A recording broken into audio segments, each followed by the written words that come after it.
Hello बच्चों, तो next हमारा टॉपिक है एप्लीकेशन ऑफ डाइपोल मोमेंट। ठीक है, एप्लीकेशन ऑफ डाइपोल मोमेंट।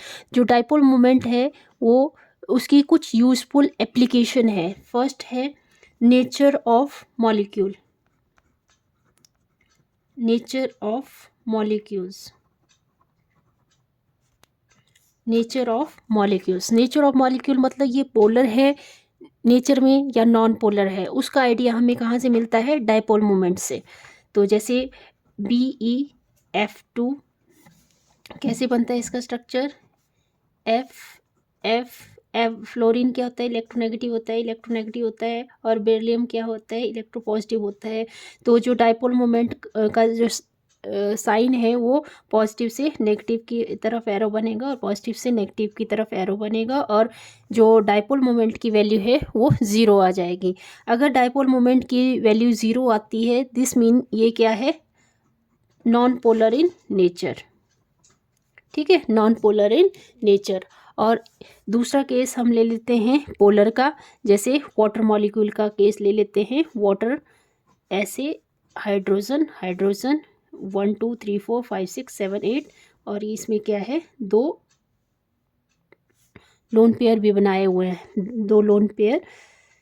ठीक है, एक पेयर ये, एक पेयर ये। तो जैसे हमें पता है ऑक्सीजन ज़्यादा इलेक्ट्रोनेगेटिव वैल्यू होती है इसकी, ये पार्शली पॉजिटिव गेन करता है, ये पार्शली पॉजिटिव होता है। तो जो डाइपोल मोमेंट का साइन है वो पॉजिटिव से नेगेटिव की तरफ बनता है ऐसे। और जो नेट रिजल्टेंट डाइपोल मोमेंट है उसकी वैल्यू इसमें कुछ ना कुछ आएगी। तो जब ये प्रूफ हुआ साइंटिफिकली, जो वैल्यू निकली इसकी वो निकली 1.84 डेवे।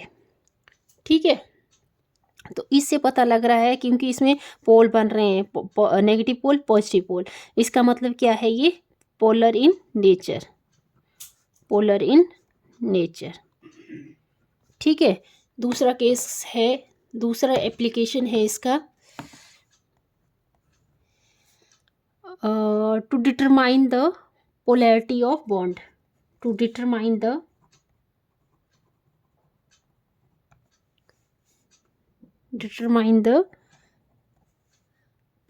polarity of bond। ठीक है, पोलैरिटी ऑफ बॉन्ड को डिटरमाइन करने के लिए भी डाइपोल मोमेंट की जो वैल्यूज़ है उससे पता लग जाता है कि कितना पोलर है बॉन्ड। ठीक है, जैसे फ्लोरीन, क्लोरीन, ब्रोमीन, आयोडीन, और इसमें hydrogen fluoride, hydrogen chloride, hydrogen bromide, hydrogen iodide. जैसे कि आपको पता है फ्लोरीन का इलेक्ट्रोनेगेटिव वैल्यू सबसे ज़्यादा होती है 4, और हाइड्रोजन की 2.1। तो जो इलेक्ट्रोनेगेटिव डिफरेंस निकलता है फ्लोरीन और हाइड्रोजन का, तो वो ज़्यादा निकलता है, 1.9 निकलता है।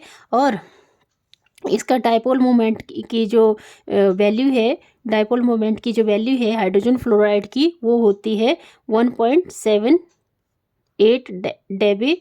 और दूसरे केस में हाइड्रोजन क्लोराइड के केस में ये वैल्यू रहती है 1.07 डेबे। और हाइड्रोजन फ्लोराइड के केस में ये वैल्यू म्यू मतलब डाइपोल मोमेंट की वैल्यू रहती है 0.79 डेबे। और हाइड्रोजन आयोडाइड के केस में जो म्यू की वैल्यू है, डाइपोल मोमेंट की वैल्यू है 0.38 डेबे।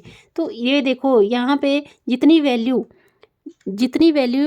ज़्यादा होगी म्यू की, उतना ही वो क्या होगा? ज़्यादा पोलर होगा। मतलब greater the value of mu, हम क्या लिख सकते हैं? Greater the value of mu.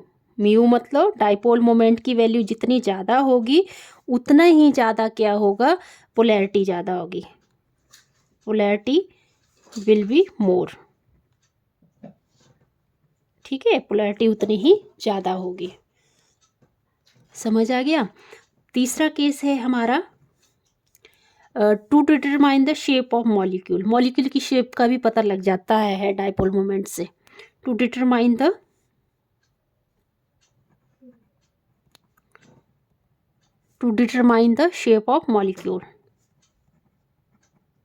shape of molecule, molecule की क्या शेप है उसका आइडिया हमें डायपोल मोमेंट की वैल्यू से पता लग जाता है। जैसे हम एग्जांपल लेते हैं कार्बन डाइऑक्साइड का। कार्बन डाइऑक्साइड ऐसे बनाते हैं इसको, और ये पार्शली पॉजिटिव होता है, ये पार्शली नेगेटिव होता है, ये पार्शली नेगेटिव होता है, क्योंकि ऑक्सीजन की इलेक्ट्रोनेगेटिव वैल्यू ज़्यादा होती है एज़ कम्पेयर टू कार्बन। तो जो साइन बनेगा डायपोल मोमेंट का वो ऐसे बनेगा, ठीक है। तो यहाँ पे डायपोल मोमेंट की वैल्यू क्या आ जाएगी, 0 आ जाएगी। अगर डायपोल मोमेंट की वैल्यू 0 आती है, दिस मीन्स क्या है, ये सिमेट्रिकल है या लीनियर है। सिमेट्रिकल भी है और लीनियर भी है। तो इससे हमें क्या पता लग रहा है, शेप का भी पता लग रहा है। और दूसरा केस हम ले लेते हैं, जैसे इसी में ही CCl4 का, कार्बन टेट्रा क्लोराइड का।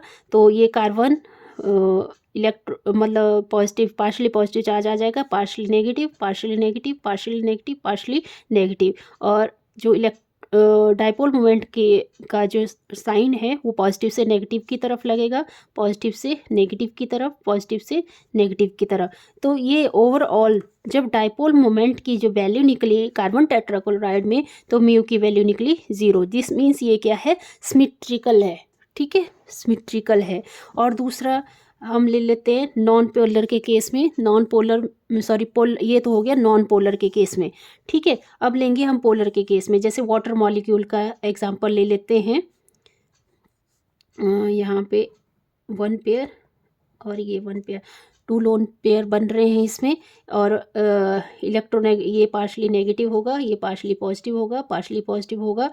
तो ऐसे साइन बनेगा पॉजिटिव से नेगेटिव की तरफ। और इसका कुछ ना कुछ डायपोल मोमेंट की वैल्यू आएगी, जो एक्सपेरिमेंटली प्रूव की गई है, वो आई है 1.84। और इससे पता लग रहा है, देखो ये वाली स्ट्रक्चर से आइडिया लग रहा है ये किस शेप का होगा, बेंड शेप का होगा, ठीक है। तो इससे हमें जो डायपोल मोमेंट की वैल्यू है, डायपोल मोमेंट की वैल्यू से हमें शेप का भी पता लग रहा है। चौथा है एप्लीकेशन इसका, इससे हम कैलकुलेट कर सकते हैं परसेंटेज आयनिक करेक्टर, कितना परसेंट है, percentage of ionic character. Ionic character की परसेंटेज भी हम इसकी हेल्प से क्या कर सकते हैं, फाइंड आउट कर सकते हैं। तो हमें पता होना चाहिए इसका formula, percentage of ionic character, ठीक है। परसेंटेज ऑफ आयनिक करेक्टर का जो फॉर्मूला होता है वो होता है म्यू ऑब्जर्व्ड, ये वैल्यू हमें गिवन होगी, म्यू ऑब्जर्व और म्यू आयनिक इंटू 100, ठीक है। तो इसकी हेल्प से हम क्या निकाल सकते हैं, आयनिक करेक्टर कितना है कोवेलेंट बॉन्ड में, उसकी परसेंटेज को भी फाइंड आउट कर सकते हैं, ठीक है। तो नेक्स्ट एप्लीकेशन है, ये बहुत इंपॉर्टेंट है ये सारे क्वेश्चन, तो आप इसको ध्यान से एक बार वीडियो देखना, फिर अपनी बुक को रेफर करना और देखना कि क्या क्या है इसमें। फिर है टू डिटरमाइन, इसका नेक्स्ट है टू डिस्टिंग्विश, नेक्स्ट एप्लीकेशन है टू डिस्टिंग्विश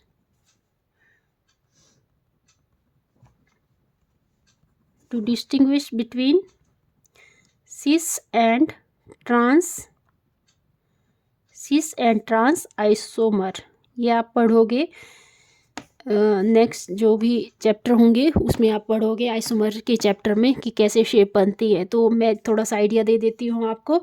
जैसे जो सिस है ऐसे बनाया जाता है, क्लोरीन एक ही साइड को, जो दोनों क्लोरीन क्या है एक ही साइड को बन रहे हैं, इसका मतलब ये सिस, ये क्या है सिस, हाइड्रोजन, ये दोनों हाइड्रोजन देखो एक ही साइड को है और ये क्लोरीन एक ही साइड को, इसका मतलब क्या है ये सिस, ठीक है, क्या है ये सिस।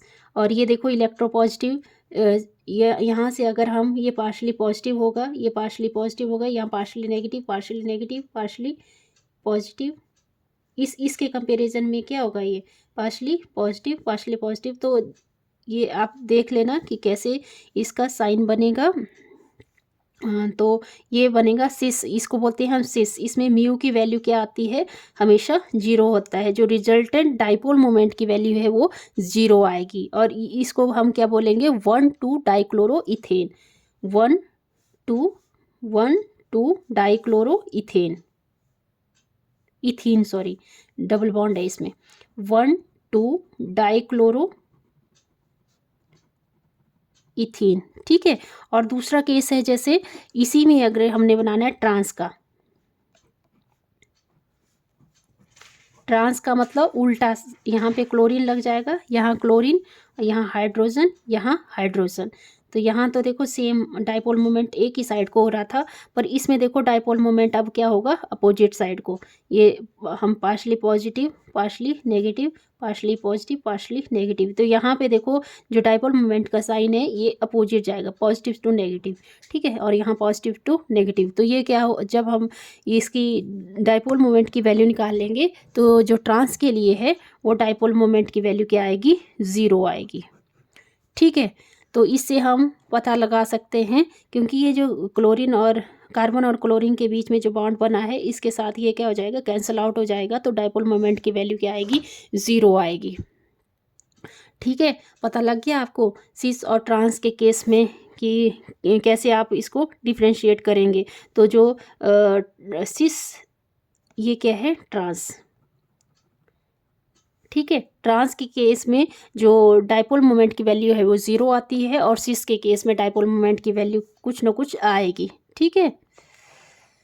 तो इससे हम इससे आइडिया लग जाता है डाइपोल मोमेंट से। फिर है नेक्स्ट हमारा टू डिस्टिंग्विश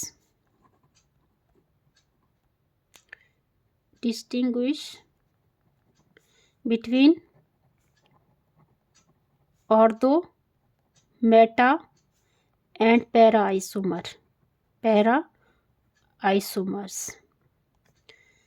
तो आप पता लगा सकते हैं और दो मेटा पैरा आइसोमर से, वो कैसे, अगर आपको म्यू की वैल्यू पता है, मतलब डाइपोल मोमेंट की वैल्यू पता है, तो उससे आप क्या कर सकते हो, पता लगा सकते हो कि ऑर्थो ज़्यादा है कि मेटा ज़्यादा है कि पैरा आइसोमर ज़्यादा है।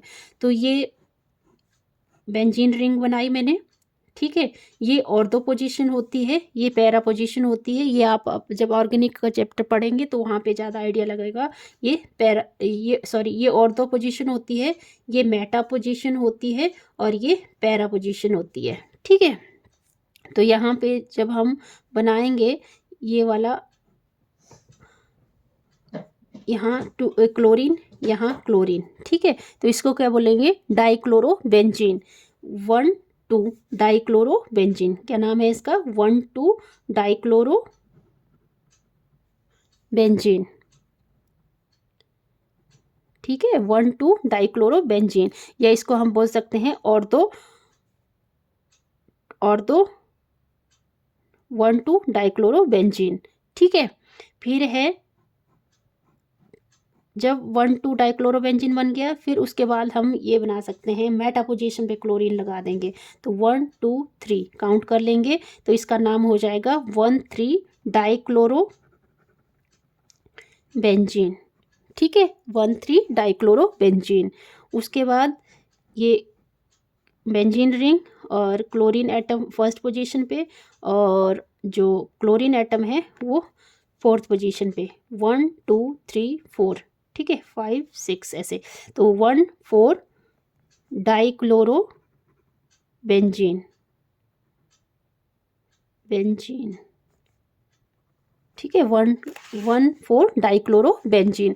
तो आप देख रहे हैं यहाँ पे फर्स्ट केस में देखेंगे तो यहाँ पे कार्बन है, यहाँ के कार्बन है, तो यहाँ पार्शली नेगेटिव चार्ज होगा और यहाँ पार्शली पॉजिटिव चार्ज हो जाएगा। यहाँ कार्बन है, पार्शली पॉजिटिव चार्ज होगा और पार्शली नेगेटिव चार्ज होगा। तो यहाँ से जब डाइपोल मोमेंट बनाएंगे तो क्या होगा, यहाँ कुछ ना कुछ वैल्यू आएगी, ठीक है, कुछ ना कुछ वैल्यू आएगी यहाँ पे। जैसे एक्सपेरिमेंटली प्रूव किया गया है, तो ये म्यू की वैल्यू, जो डाइपोल मोमेंट की वैल्यू है वो आती है 2.54 डाइपोल 1,2 डाइक्लोरो बेंजीन के केस में। फिर 1,3 डाइक्लोरो के केस में, 1,3 डाइक्लोरो बेंजीन के केस में देखें तो यहाँ पे पार्शली नेगेटिव, पार्शली पॉजिटिव, यहाँ पार्शली पॉजिटिव, पार्शली नेगेटिव, और डाइपोल मोमेंट का साइन ऐसे बनेगा। मतलब इसमें क्या हो रहा है, इसमें भी कुछ ना कुछ वैल्यू आ रही है। म्यू की वैल्यू आएगी 1.48 डाइपोल। और इस केस में क्लोरीन है, ये पार्शली पॉजिटिव आ जाएगी, ये पार्शली नेगेटिव, ये पार्शली पॉजिटिव और यहाँ पार्शली नेगेटिव, क्योंकि यहाँ कार्बन है ना। तो ऐसे बनाएंगे जब इसका साइन, तो ये क्या होगा, ओवरऑल जब रिजल्टेंट देखेंगे डाइपोल मोमेंट का, तो ये क्या आएगा, 0 आएगा। ठीक है, तो हम इसको अरेंज भी कर सकते हैं कि अगर आपको बोला जाए कि और दो मेटा पैरा आइसोमर में किसका ज़्यादा डाइपोल मोमेंट है, तो आप लिखोगे और दो का सबसे ज़्यादा डाइपोल मोमेंट है, फिर उससे कम मेटा का है और उससे कम पैरा का है। ठीक है, तो ऐसे आप इसको डिस्टिंग्विश भी कर सकते हो। आई होप आपको वीडियो अच्छा लगा होगा। अगर अच्छा लगा तो प्लीज़ लाइक करें, शेयर करें, सब्सक्राइब करें चैनल को ज़्यादा से ज़्यादा। Thank you.